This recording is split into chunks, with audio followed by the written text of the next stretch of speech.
एकादशी महात्म्य की कथा जो है आपको अलग अलग पुराण में तो सुनने मिलता ही है, लेकिन श्रीमती राधा रानी एकादशी महात्मा कथा सुना रही है। और इसका उल्लेख जो है आप अगर गर्ग संहिता पढ़ते हैं तो उसमें 10 खंड है। उसी 10 खंड में चौथा खंड का जो नाम है माधुर्य खंड।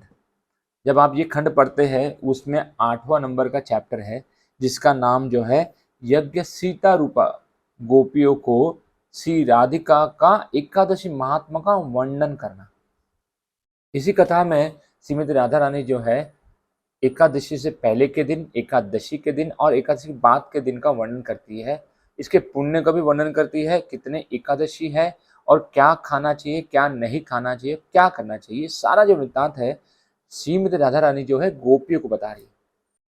और ये जो कन्वर्जेशन है श्रीमती राधा रानी का और गोपियों का, इसका वर्णन जो है नारद मुनि ये कथा सुना रहे। किसे सुना रहे? बहुलाश्वन, ये एक राजा है जिन्हें श्री नारद मुनि ये कथा सुना रहे हैं एकादशी महात्म्य के बारे में। नारद मुनि राजा को कहते हैं कि हे मिथिलेश्वर। मिथिलेश्वर का अर्थ है यानी कि वो मिथिला के राजा है। यहाँ पर संबोध करके कहते हैं, बताते हैं सबको, हमको कि वो राजा है, लेकिन कहाँ के राजा है? मिथिला के राजा है। तो यहाँ में नारद मुनि कहते हैं कि हे मिथिलेश्वर, मैं आपको यज्ञ सीता रूपी गोपियों का वर्णन सुनाता हूँ। इस कथा को सुनने मात्र से जो पाप का हरण हो जाता है और पुण्य का उदय होता है और व्यक्ति धर्मात्मा के समान। तो ये कथा जो है बड़ा ही महत्वपूर्ण है, क्योंकि नारद मुनि कहते हैं कि ये कथा जो है बहुत ही पुण्यदायक है। नारद मुनि कहते हैं कि ये दक्षिण दिशा में एक राज्य है जिसका नाम है उशीनगर। वहाँ पर 10 वर्ष तक जो है इंद्र ने वर्षा नहीं किए थे, और वहाँ के जो लोग हैं गोधन से संपूर्ण है, गोप है। गोप जो है कौन है? गोधन का अर्थ है जो गायों का जो दूध निकाल के उसका व्यापार करते हैं, उसे गोधन कहते हैं। यानी वो जो गोप, यानी जो जेंट्स है जो दूध सब निकालते हैं, वो गोधन है वो। तो यहाँ पर नारद मुनि कहते हैं कि ये जो है 10 वर्ष तक जब वर्षा नहीं होते हैं तो ये सारे जो गोप है अपने परिवार को लेके दूसरे देश में चले जाते हैं। कहाँ पर जाते हैं? ब्रजमंडल में चले जाते हैं, और वहां पर नंद महाराज जो है उनको संरक्षण देते हैं, उनकी सहायता करते हैं। और कहाँ पर जगह देते हैं? यमुना तट के पास, अर्थात वृंदावन में जो यमुना नदी है उसी के पास में उनको जगह देते हैं, और वहां पर ही वो अपनी कुटिया बना के जो है रहने लगते हैं। नारद मुनि आगे कहते हैं कि ये जो लोग हैं इन्हीं के घर में गोपियां जो है जन्म लेती है। अब ये कौन है?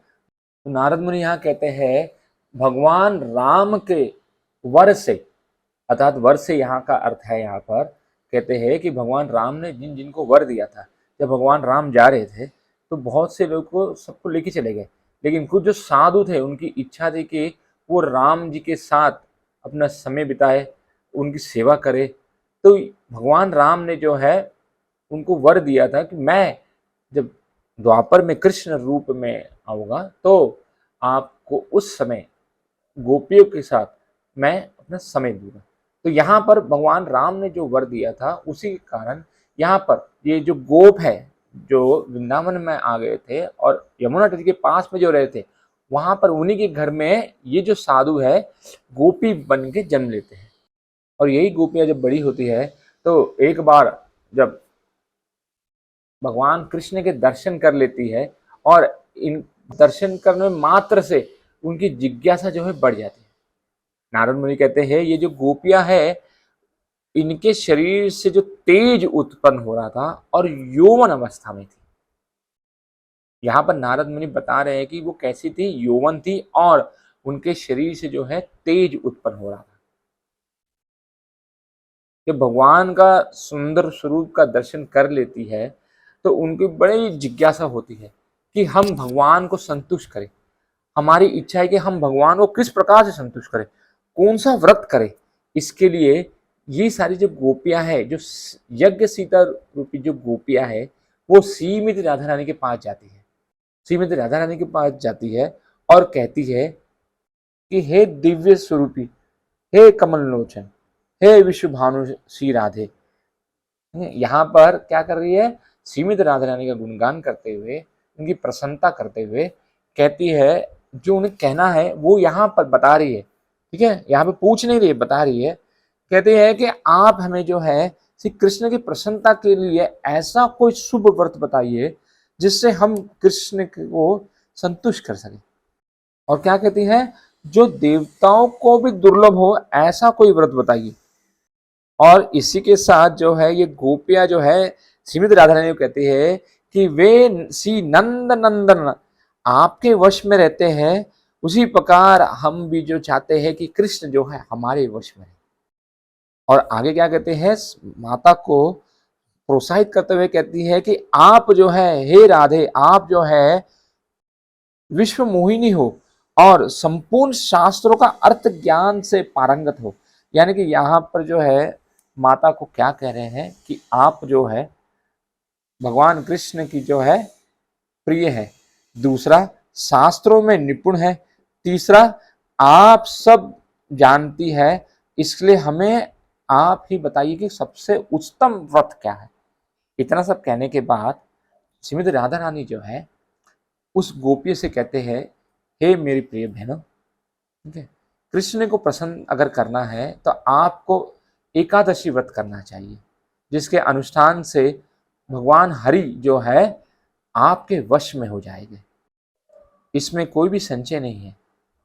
यहाँ पे श्रीमती राधा रानी बता रही है कि अगर भगवान को अपने वश में करना है, भगवान को संतुष्ट करना है, तो केवल क्या है, एकादशी व्रत से ही आप उसे कर सकते हैं। अब यहाँ पे गोपियां पूछ रही है, देखिए पहले बता रही थी, अब यहाँ पर क्या है, गोपियां पूछती है श्रीमती राधा रानी से, कहती है कि हे राधिके, वर्ष भर में जो एकादशी होता है उसके नाम हमें बताइए, और किस मास में कौन सा एकादशी आता है उसके बारे में बताइए, और कृपा करके उसके नाम भी हमें बता दीजिए। तो इतना सब कहने के बाद श्रीमती राधा रानी जो है उन गोपियों को जो है एक एक करके पूरा वृत्तांत बताती है।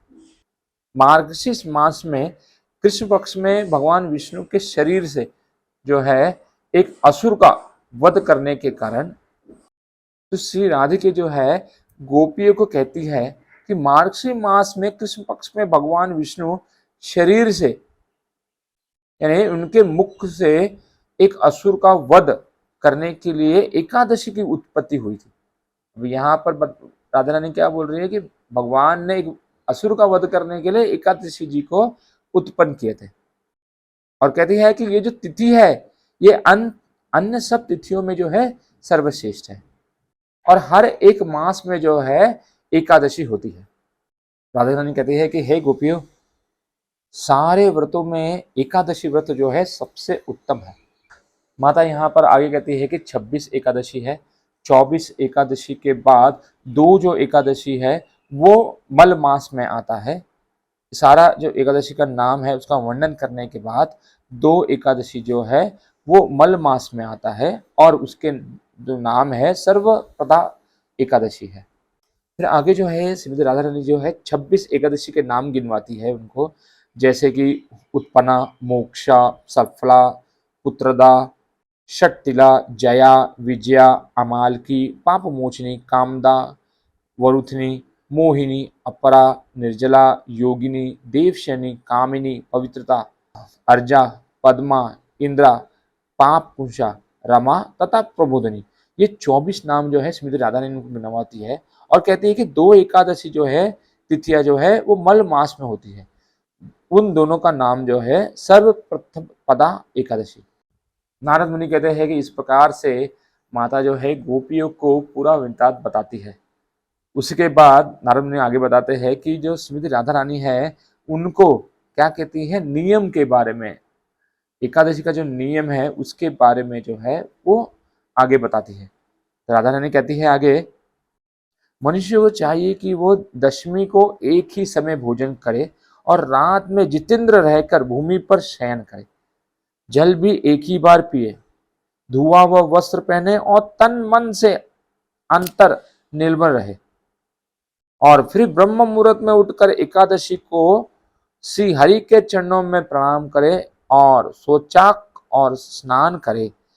कुएं का स्नान सबसे निर्मल है, हो सके तो तालाब या पोखरी का स्नान भी उत्तम है, और नदी का स्नान तो सबसे उत्तम है। तो यहाँ पर श्रीमती राधा रानी जो है स्नान के बारे में भी उल्लेख कर देती है, और आगे कहती है एकादशी में क्या करना चाहिए। स्नान करने के बाद एकादशी में क्रोध लोभ का त्याग कर देना चाहिए और पाखंडी लोग से तो बात ही नहीं करना चाहिए। ये श्रीमती राधा रानी कह रही है कि स्नान करने के व्रत करने वाला नरशेष व्यक्ति को यानी कि मनुष्य को क्रोध और लोभ का त्याग कर देना चाहिए और उस दिन नीचो या पाखंडी मनुष्य से बात ही नहीं करना चाहिए। और किसी से बात नहीं करना चाहिए। माता आगे भी बताती है, कहती है असत्यवादी, ब्राह्मण निंदा, जो ब्राह्मणों का निंदा करता है वो, दुराचारी और अगमा स्त्री के साथ जो संगम करता है वो, और पर धनहारी यानी दूसरों को जो पैसा चुराते हैं वो, और पर स्त्रीगामी यानी दूसरे स्त्री के साथ जो गमन घूमते रहते हैं या उनके विचार करते थे वैसे, और दुरुचारी व्यक्ति के साथ और मर्यादा के साथ जो व्यक्ति नहीं रहते हैं उनके साथ, ऐसे लोग के साथ उस दिन तो दूर रहना चाहिए और बात नहीं करना चाहिए। नारद मुनि कहते हैं इसके बाद जो है श्रीमती राधा रानी जो है बलपूर्वक ध्यान पूर्वक उनको गोपियों को जो है भगवान को कैसे प्रसन्न करे उसके बारे में बताती है। कहते हैं कि मंदिर में भगवान केशव का पूजन करना चाहिए और उन्हें जो है भोग लगाना चाहिए।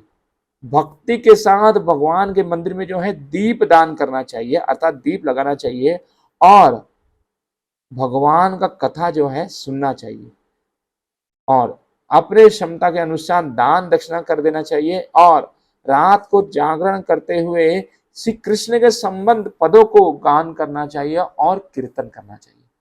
यहाँ पर नारद मुनि कह रहे हैं कि यहाँ पर भगवान के बारे में 4 चीजें बताते हैं कि मंदिर जब आप जाते हैं तो वहां पर भगवान का दर्शन करें, आप दीपदान लगा दें।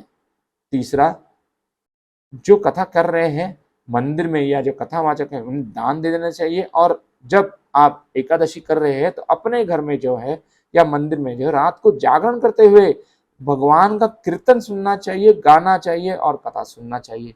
पदों का गान मतलब कथा सुनना चाहिए या जो वैष्णव गीत है उसे सुनना चाहिए। नारद मुनि कहते हैं कि एकादशी में क्या खाना चाहिए क्या नहीं खाना चाहिए, इसके बारे में भी श्रीमती राधा रानी यहाँ बताती है। एक वैष्णव जो है एकादशी व्रत के समय उस किस चीजों का परित्याग कर देना चाहिए, ये श्रीमती राधा रानी कहती है, अब गोपियों से कहती है, एकादशी का फल पाना हो तो दशमी को कांस का पात्र, मांस, मसूर, कोदो, चना, साग, शहद, पराया अन्न, दोबारा भोजन और मैथुन, इन 10 वस्तुओं को त्याग देना। जुआ, निद्रा, पर निंदा, चुगली, चोरी, हिंसा, रति, क्रोध और असत्य भाषण, एकादशी के दिन इन 11 वस्तुओं का त्याग कर देना चाहिए। कांसे का पात्र, मांस, मद, शहद, तेल, मिथ्या भाषण, पिट्ठी, साटी का चावल और मसूर आदि का द्वादशी को सेवन न करें। इस विधि से उत्तम एकादशी व्रत का अनुष्ठान करें। अब यहाँ पर राधा रानी जो है अलग अलग प्रकार से जो है यहाँ पर बताती है कि क्या खाना चाहिए क्या नहीं खाना चाहिए, इससे जितना हो सके प्रयास करना चाहिए। नारद मुनि कहते हैं इस प्रकार से जब श्रीमती राधा रानी कहती है तो ये गोपियों का जो इच्छा है और जो जिज्ञासा है वो बढ़ जाता है, और गोपियां जो श्रीमती राधा रानी को आगे कहती है, बोलती है यहाँ पर कि हे राधे, एकादशी के बारे में आपने हमें इतना बता दिया है तो कृपा करके हमें इसका महात्मा के बारे में बताइए। इतना सुनते ही श्रीमती राधा रानी जो है गोपियों को जो है एकादशी के बारे में बताती है, यानी उसके महात्म्य के बारे में आगे बताती है। राधा रानी कहते हैं कि अब मैं तुम्हें इस व्रत का फल बता रही हूं जिसके श्रवण मात्र से वाजपेयी यज्ञ का फल मिलता है। अब देखिए बड़ा ही कौन सा फल मिल रहा है, अगर आप एक एकादशी भी कर रहे हैं तो बड़ा फल मिल रहा है। यहां पर माता क्या कहती है, 88,000 ब्राह्मणों को भोजन कराता है, उसको जिस फल की प्राप्ति होती है उसी को एकादशी व्रत करने वाला मनुष्य उस व्रत के पालन मात्र से पा लेता है। आहा, देखिए अगर आप एक भी एकादशी करते तो 28,000 ब्राह्मणों को जो दान का जो फल है वो आपको आसानी से मिल जाता है। और आगे माता कहती है जो समुद्र और वनों सहित सारी वसुंधरा को दान कर देता है उस प्राप्त उसे प्राप्त करने वाला पुण्य जो है 1000 गुना जो है एकादशी व्रत का अनुष्ठान करने से सुलभ ही उसे मिल जाता है। तो यहाँ पर जो है अगर आप एकादशी करते हैं तो 28,000 ब्राह्मणों का भोजन कराने का फल भी मिलता है, और अगर आपने समुद्र और जो जंगल है, वन है, अगर उससे जो दान जो इतना करता है तो उससे भी अधिक जो है एकादशी व्रत करने पर उसे आसानी से मिल जाता है। तो आगे श्रीमती राधारानी कहती है कि इस संसार में जो दुख से इस संसार में डूबा हुआ है, ऐसा व्यक्ति अगर एकादशी व्रत को उच्चतम प्रकार से अगर करता है और रात्रि काल में जागरण करते हुए एकादशी व्रत का पालन करता है, वो मनुष्य सैकड़ों पापों से युक्त भी क्यों ना हो, यमराज क्रोध रूप का दर्शन कभी नहीं करता है। और जो द्वादशी के दिन तुलसी दल से भक्ति पूर्वक जो श्री हरि का पूजन करता है, वो सारे पापों से मुक्त हो जाता है।